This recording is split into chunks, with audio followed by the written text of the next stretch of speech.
at the Kutztown Folk Festival with artist Eric Claypoole, who is this area's leading purveyor of the traditional folk art, the art of hex sign painting, barn star painting, and right now he's painting on a creamery crock, I guess you'd call it, a creamery pot. Yep. Cream can, okay.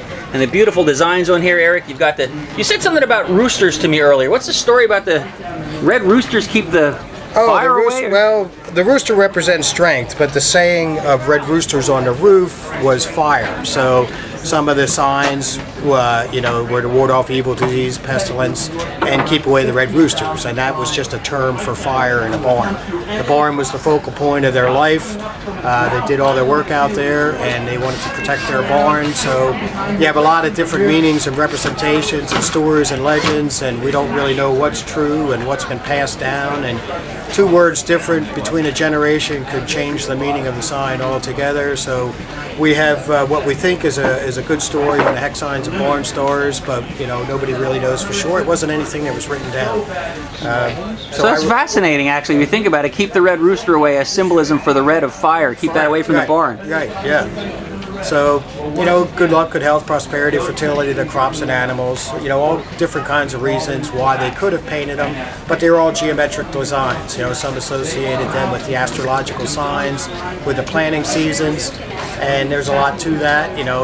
They always had to have a spinning effect, and that represented people spinning through time. Mm-hmm. So you see a lot of very fascinating geometry in the barn stars as well. Your geometric barn star is, one of your geometric barn star designs is one that's being used now on the masthead on the flag of the Berks Country product. The Berks Country Magazine, published every Wednesday by Reading Eagle Company, distributed by subscription and at single copy newsstands. Anyway, that's a proud thing that we have the real legitimate artist here. You're still alive, so we can celebrate you while you're here. It's good. Right. You gonna tell us a little bit about that particular star? I believe that's a 16-point star. It was a combo star. I think it was a 12-point star on the outside and a 16-point star on the inside. The 12-point star was associated with the 12 apostles. The 16-point star was associated with prosperity. So that was a combo one. I gave them a few designs. They picked that one, and it's been worked very well for them. So I believe the Berks County has prospered. A lot of people seem to love that section of the newspaper. I get a lot of compliments on it. People tell me, I can't wait for Wednesdays to see the stories. It's a lot of local stories of Berks County. Well-written stories, and it's fun. I'm glad they inquired about doing it, and I was happy to oblige. Well, it's great to include you.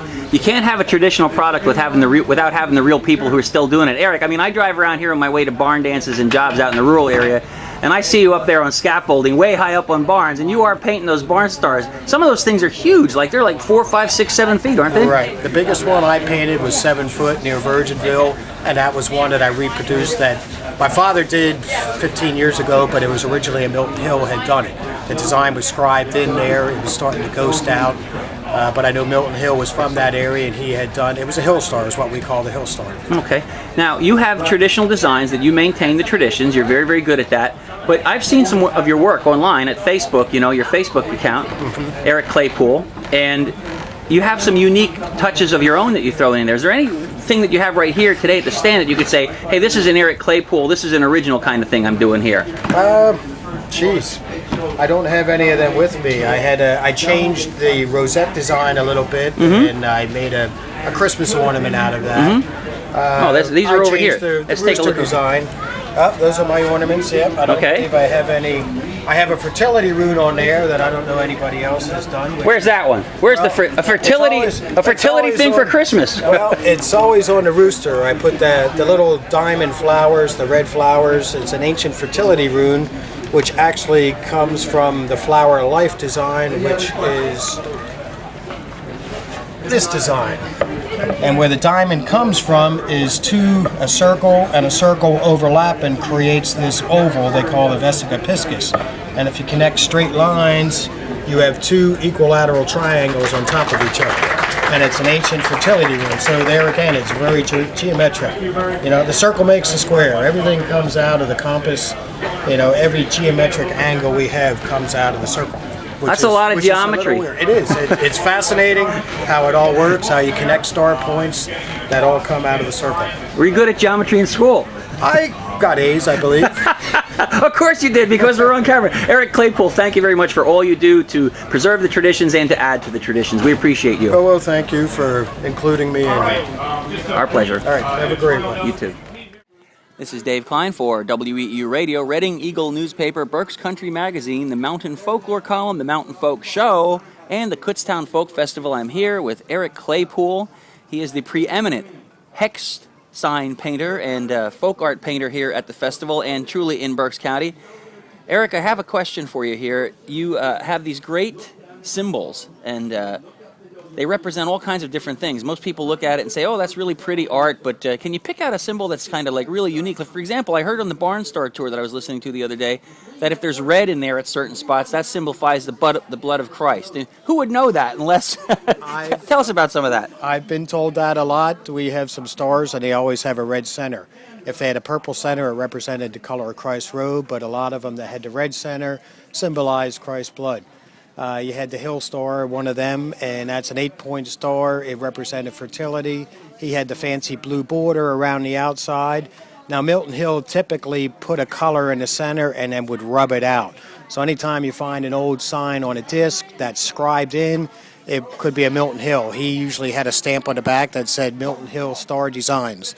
So he didn't call them hex signs. He was painting them 50 years, 30 years before they were called hex signs. He called them star designs. He was a progressive artist at his time as well, changing some of the old barn star designs. So what you see now as a hill star is actually, known as an old traditional barn star, but 100 years ago was progressive art at the same time. I redo a lot of his works on barns, so it's always fun finding one of his to reproduce and find the old ghost and work with that and redo it. Some of them have a scalloped outer border, and some of them have a solid outer border. Can you tell us the difference between that, if it signifies anything? Well, the scallop border represented smooth sailing through life. The solid border also, times change, meanings change over generations, but I think, the same thing, the solid border represented, smooth sailing through life. It kind of kept the unity of the circle together. So you find a lot of different type borders on barns. Some are a triangle border with different stripes in it. It's rare that you find a scallop border on a barn, but I know I did one from the 1840s that did have a scallop border on the outside. It also had hearts on it. And we also have a barn from 1823 that has some tulips in between the star points. Mm-hmm. Well, I'll tell you, one thing I love about traveling in Europe, especially in the tiny villages that maintain their traditions, Austria, Switzerland, northern Italy, in the Alps, is that they have certain styles of art, and they make sure that art is on display. They're very proud of it, on all the little village houses and on places of business and so forth.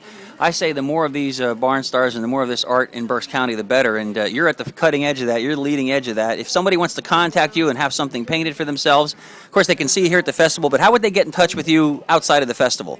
Well, I do have a website, ClaypooleHexSigns.com, but even if you just Google Claypoole, it's the first thing that comes up. My number's in the phone book as well. The name's been around for 50, 60 years. My dad did it for a long time, so they can find me. Yeah, and if you really want to see a really fantastic display of Eric's father's work, go see the door at the Virginville Hotel. As soon as you come in the main entrance and turn left, there's that beautiful door there. Yes, there is. I have one in my house as well, but I know he did one for the Virginville Hotel, so every time I go to the hotel to eat, which is great food, by the way, I see that door. Okay, Eric, thanks very much. All right, well, thank you. Have a great day.